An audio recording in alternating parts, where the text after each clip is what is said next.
There's going to be an after-school program for the youth. Islamic studies, not Quran, it's not Tajweed, it's Islamic studies.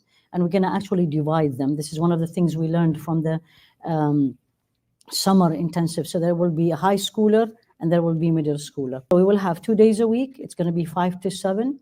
Alhamdulillah, we just finalized the teachers. We finalized the curriculum and everything. So Monday and Wednesday will be the boys, 5 to 7, the high schooler one and the middle schooler. And Tuesdays and Thursdays will be the girls, also 5 to 7. It's going to be serious.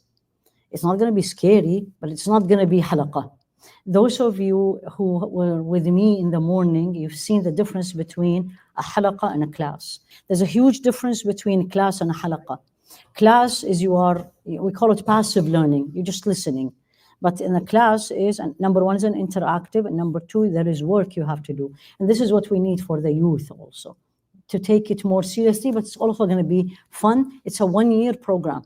So starting mid-September, in 2 weeks, inshallah, and we will end up with June. Same breaks of the school and the same breaks for the national holidays, all is that. Okay, the class size is very small and it's not going to be online. So if you are interested, don't leave it to the last day, because once the class is full, I cannot accept. Where will I put them? And the students has a right. So if you are planning, everything it's actually on our website.